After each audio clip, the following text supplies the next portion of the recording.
The morning sky above New York burned with unnatural light as massive shadows fell across the city.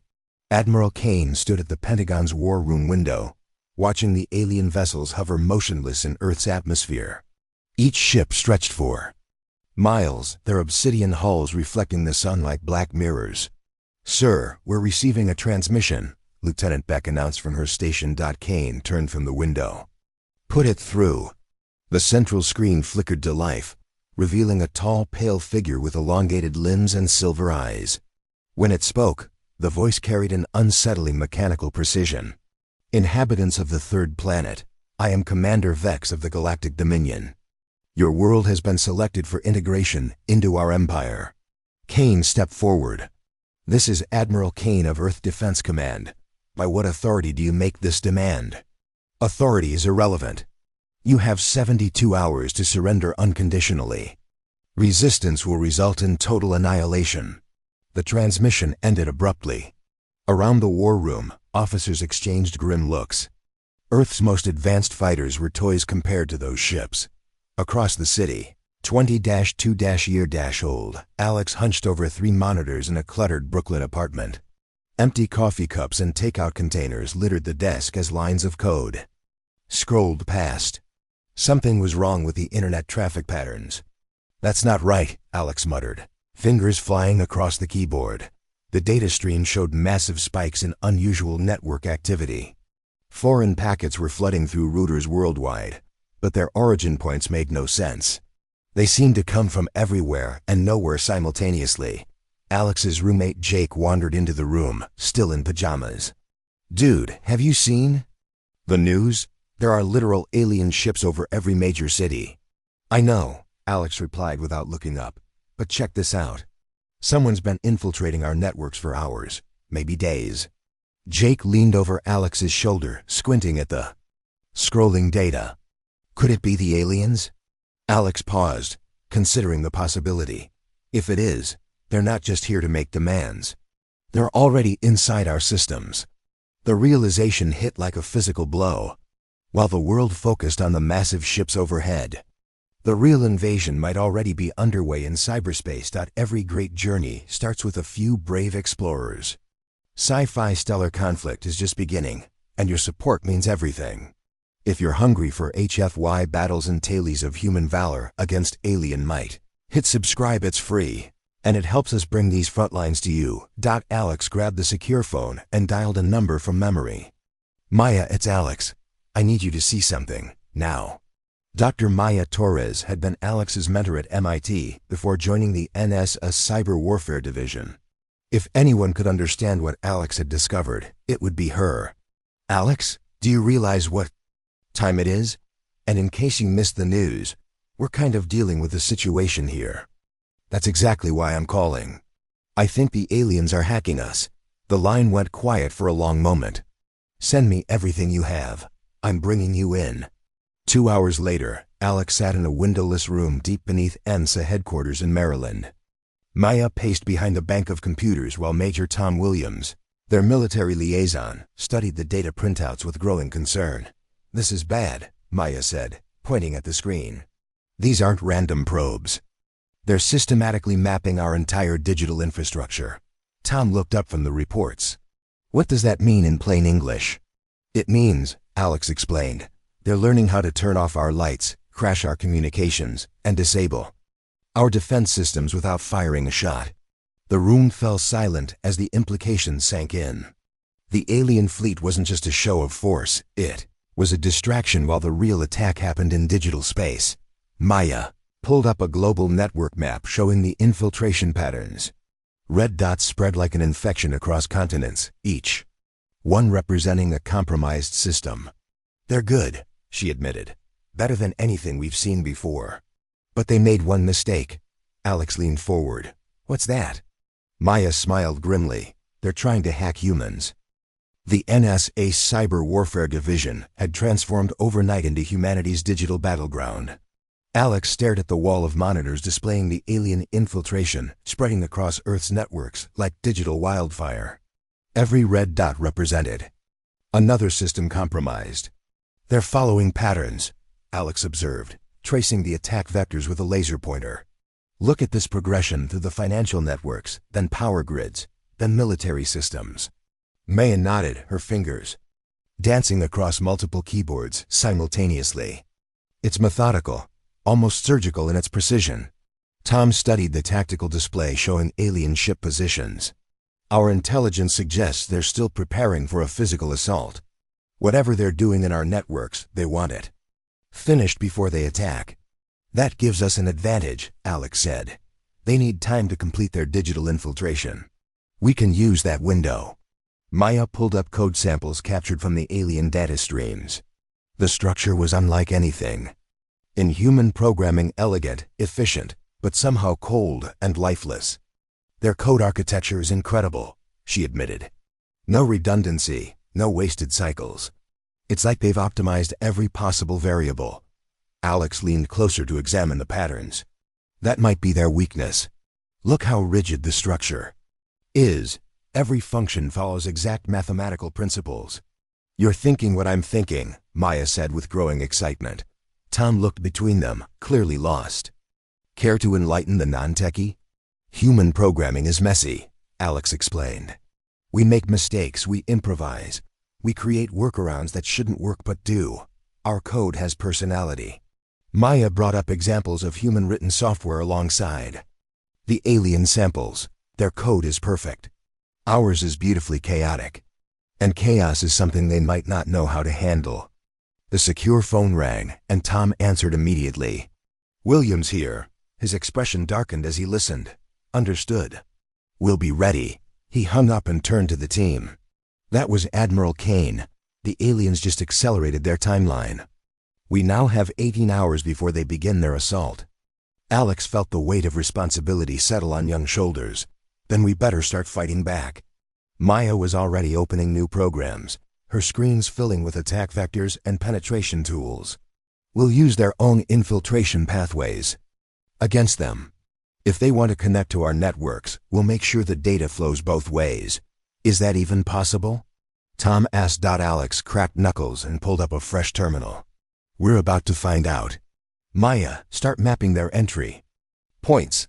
I'll work on crafting our payload. For the next 6 hours, the team worked without breaks.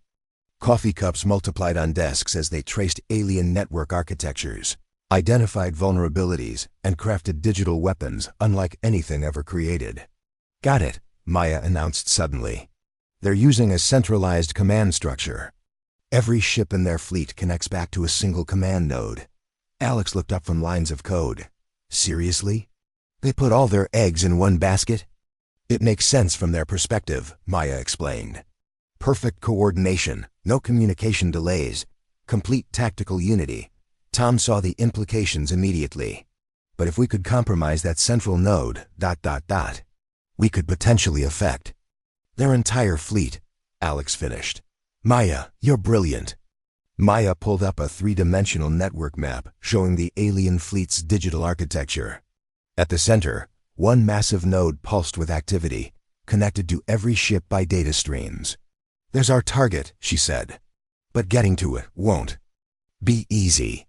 They'll have defenses we can't even imagine. Alex studied the alien code structures, looking for patterns and weaknesses. Maybe we don't need to imagine them. We just need to be human. The plan began taking shape. Instead of trying to match the aliens' technological sophistication, they would leverage humanity's greatest advantage, unpredictability. We'll hide our attack inside normal internet traffic, Alex proposed. Make it look like random human chaos. Maya grinned. Disguise our weapons as cat videos and social media posts. Exactly. They're studying our infrastructure, but they might not understand our culture. Tom watched the alien fleet through satellite feeds, their ships maintaining perfect formation in Earth's orbit. You really think we can take on their entire armada with laptops and caffeine? Alex and Maya exchanged a look that mixed determination with barely controlled panic. We're about to find out, Maya said, initiating the first probe into alien systems. Cyber war for Earth's survival had officially begun. The screens in the NS, a bunker, pulsed with activity as humanity launched its first digital offensive against the Galactic Dominion. Alex's fingers moved across the keyboard like a pianist performing a deadly concerto, each keystroke a weapon aimed At the alien fleet. First probe is active, Maya announced, her voice tight with concentration. We're piggybacking on their own infiltration streams. Tom paced behind them, unable to contribute directly, but unwilling to leave. What exactly are we sending them? Alex didn't look away from the code streaming past. A Trojan horse wrapped in a cat video. If this works, we'll have a backdoor into their central command. The probe traveled through fiber optic cables and satellite relays, disguised as ordinary internet traffic. To alien sensors, it would appear as just another piece of human digital noise, harmless and chaotic. Contact, Maya said as her screens lit up with incoming data. We're inside their outer perimeter. Alex felt a surge of adrenaline. Their firewalls are incredible, but they're designed to stop direct attacks. They're not expecting infiltration through memes and social media posts. The alien network architecture unfolded before them like a vast digital cathedral. Every pathway was perfectly organized, every data flow optimized for maximum efficiency. It was beautiful and terrifying in its mechanical perfection. My God, Maya whispered. Look at this organization. No redundancy, no backup systems. Everything flows through that central command node. Alex traced the data streams with growing excitement. It's like they've never considered the possibility of system failure. Their entire fleet depends on that single point of control. Tom studied the network map over their shoulders. So if we take out the center, every ship becomes a floating paperweight, Alex finished. But getting there won't be easy. Look at these defenses. The central node was protected by layers of security, unlike anything in human experience. Digital barriers that seem to analyze and adapt to incoming threats in real time. Maya's secondary probe hit the first security layer and vanished instantly. They detected that one. Their countermeasures are learning from each attempt. Alex pulled up diagnostic data from the failed probe. But look what we learned. Their security algorithms follow mathematical patterns, perfect patterns. Which means they're predictable, Maya realized. At least to us. Exactly. We just need to approach this like humans, not like their logical algorithms. For the next 3 hours, they crafted increasingly creative attack vectors. Instead of direct assaults, they created digital chaos programs that made no logical sense, but somehow functioned through human ingenuity and sheer stubbornness. Probe 7 is through the second barrier, Alex reported. The random number generators are confusing their pattern recognition. Maya deployed her own creation, a virus that spread by replicating human emotional responses in digital form. They're trying to analyze feelings and coming up empty. Suddenly, alarms began, blaring throughout the NSA facility. Tom grabbed the secure phone as red lights flashed in the corridors. What do you mean they've detected us? Tom shouted into the phone. How is that possible? Alex's screens exploded with incoming data. The aliens were tracing their attacks back through the network pathways. They found our infiltration routes. Maya, they're coming straight at us. Impossible, Maya said, even as her screens showed alien code flooding toward their systems. Our attacks were completely disguised. Tom slammed down the phone.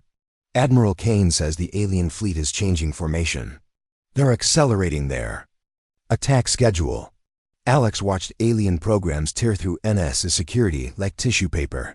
They're not just tracing us, they're launching a full-scale counterattack. The bunker's lights flickered as alien code invaded the facility's systems. Elevators stopped working, security doors locked randomly, and communication systems began failing one by one. They're trying to cut us off, Maya said, switching to backup systems. Isolate us before we can do any real damage. Alex stared at the screens showing alien programs spreading through human networks like digital wildfire. We hurt them. That's why they're moving fast now. But did we hurt them enough? Tom asked Dot before anyone could answer. Every screen in the bunker went black. Emergency power kicked in, casting everything in red light as backup systems struggled to come online. They've cut our primary connections, Maya reported. We're running on isolated networks now. Alex pulled up the final probe data before the blackout, but look at this. We got deep enough to map their central node. I know how to get inside. Tom checked his watch. The fleet begins its assault in 4 hours. Can you do it in time? Alex and Maya exchanged a look that mixed desperation with determination. "We have to," Alex said, fingers already flying across the keyboard. "Because if we can't crash their systems, there won't be anything left to save." The final phase of the cyber war was about to begin. The NSA bunker had become a digital fortress under siege. Emergency power cast everything in crimson shadows as Alex and Maya worked frantically on their backup systems. Outside, the alien fleet was repositioning for its final assault on Earth. "How? Long before they attack?" Alex asked, not looking up from the screens. Tom monitored military communications on a secure radio. 2 hours, maybe less. The fleet is charging weapon systems." Maya pulled up the network map they'd captured before. "The blackout. The central command node is heavily defended, but we found something interesting in the probe data."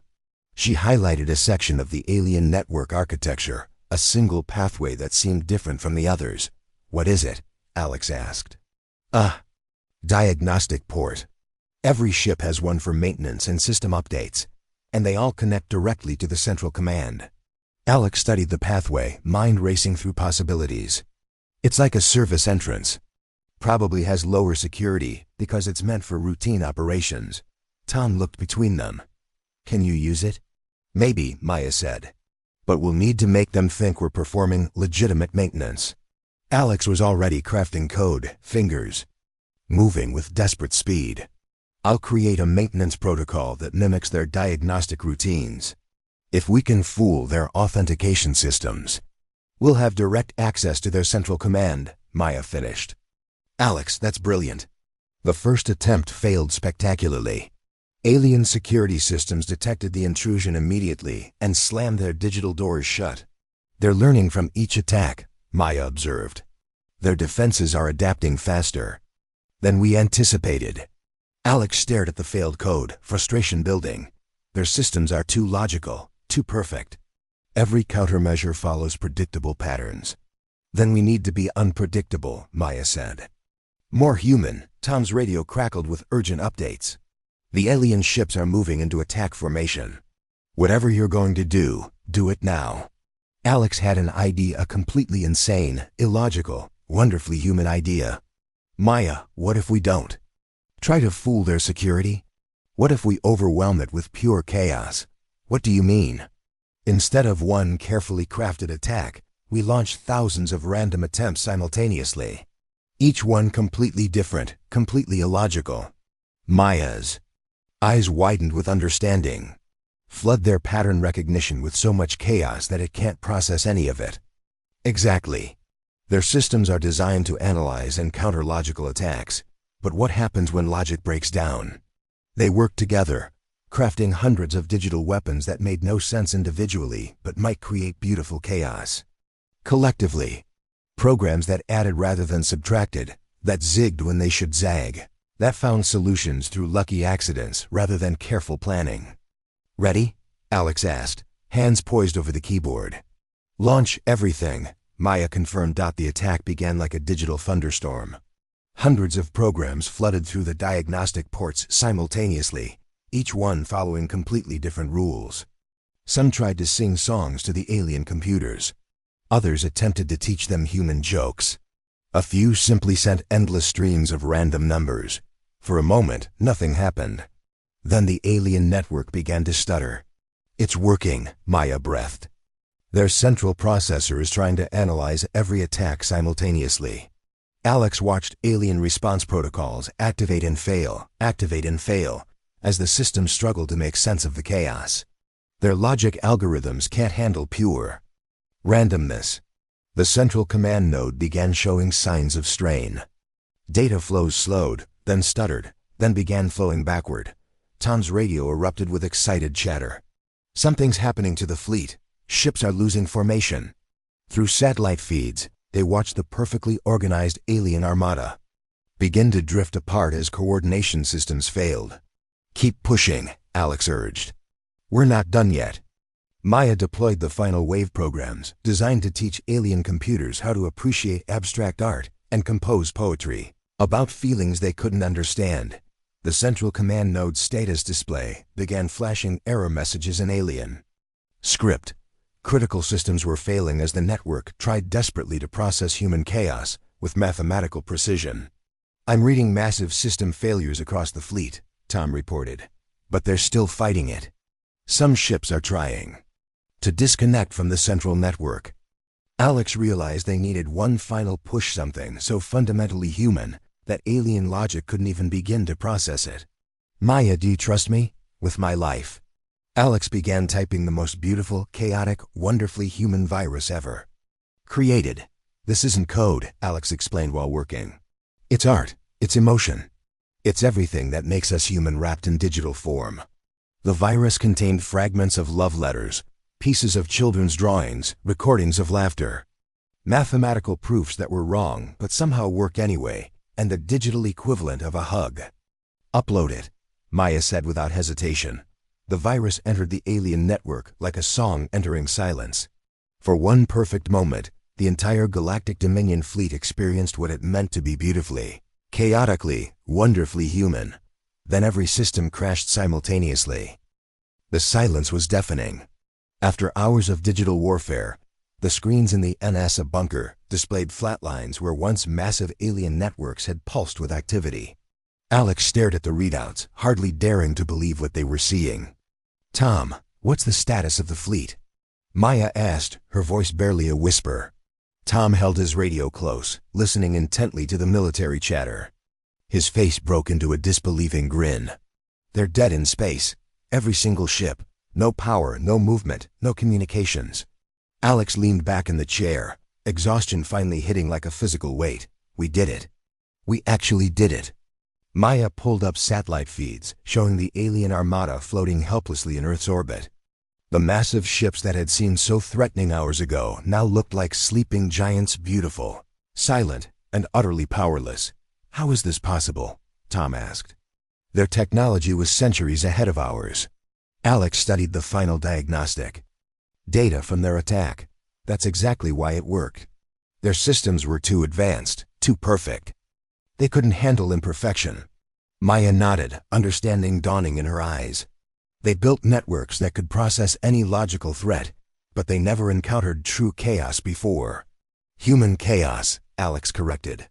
"The kind that comes from creativity, emotion, and the beautiful mistakes that make us who we are." Tom's radio crackled with an incoming transmission, not from Earth's military, but from space itself. The team exchanged glances as an alien voice filled the bunker, speaking in perfect English. "Inhabitants of Earth, this is Commander Vex of the Galactic Dominion. We require assistance." Tom grabbed the radio. "This is Major Williams of Earth Defense." "What kind of assistance?" "Our systems have suffered complete failure. We cannot restart our ships, cannot contact our home worlds, cannot even maintain life support for much longer." Alex and Maya looked at each other, the weight of victory mixing with unexpected responsibility. "They're helpless," Maya said quietly. "Completely dependent on us now." The irony wasn't lost on any of them. The mighty Galactic Dominion, conquerors of countless worlds, had been defeated not by superior firepower, but by humanity's greatest strength, the ability to think outside logical parameters. Alex opened a communication channel to the alien fleet. "Commander Vex, this is Alex, one of the humans who disabled your systems. Before we help you, we need to understand something. Why did you come here to conquer us?" The alien's response came after a long pause. "Your species appeared primitive to our sensors. We assumed integration would be ... simple." "You assumed wrong," Tom interjected. "Indeed. We have conquered 47 worlds across the galaxy. All followed logical patterns of resistance. They built better weapons, stronger shields, faster ships. We defeated them with superior technology." Maya leaned toward the microphone. "But we didn't try to out-tech you. We did something else entirely. You introduced chaos into order. You made our systems experience ... feelings, emotions. Our computers cannot process these concepts." Alex smiled, understanding flooding through the exhaustion. "That's because you tried to hack humans without understanding what makes us human. Your digital virus contained patterns we cannot decode. Mathematical equations that should not function, but somehow do. Art that serves no logical purpose, yet creates ... beauty. Tom looked at the satellite feeds showing the disabled fleet. So what happens now? Do we just leave you floating up there? We ... we do not know. This has never happened before. Our empire spans thousands of worlds, but none have ever defeated us through pure logic. Maya turned to Alex. We could restart their systems, modify our virus to restore basic functions. But we'd be sending them home with something much more valuable than technology, Alex realized. What? Tom asked. The knowledge that there's more than one way to think. That logic isn't the only path to solutions. Alex began crafting new code, not a weapon this time, but a gift. Programs that would restore alien systems while leaving traces of human creativity embedded in their networks. Seeds of chaos that might grow into something beautiful. Commander Vex, we're sending you something that will repair your ships, but it comes with a condition. What condition? You take a message back to your empire. Tell them that Earth is under the protection of chaos itself. Tell them that humans fight with weapons your logic cannot comprehend. Creativity, love, stubbornness, and the ability to find solutions in impossible places. Maya uploaded the repair protocols, watching as alien systems slowly flickered back to life across the fleet. We understand, Vex replied. Your world will be marked as ... unique, beyond conquest through conventional means. As the alien ships began moving away from Earth, their perfect formations now slightly askew, Alex felt a deep satisfaction. They hadn't just saved the planet, they'd introduced the galaxy to the beautiful chaos of human nature. Think they'll be back? Tom asked, watching the fleet disappear into the depths of space. Alex and Maya exchanged a look, then burst into exhausted laughter. If they are, Maya said, they'll find us ready with new kinds of chaos they've never imagined. Alex nodded, already thinking of improvements to their digital weapons. After all, we're human. Unpredictability is what we do best. The war for Earth was over. Humanity had won not through strength or superior technology, but by being gloriously, chaotically, wonderfully themselves.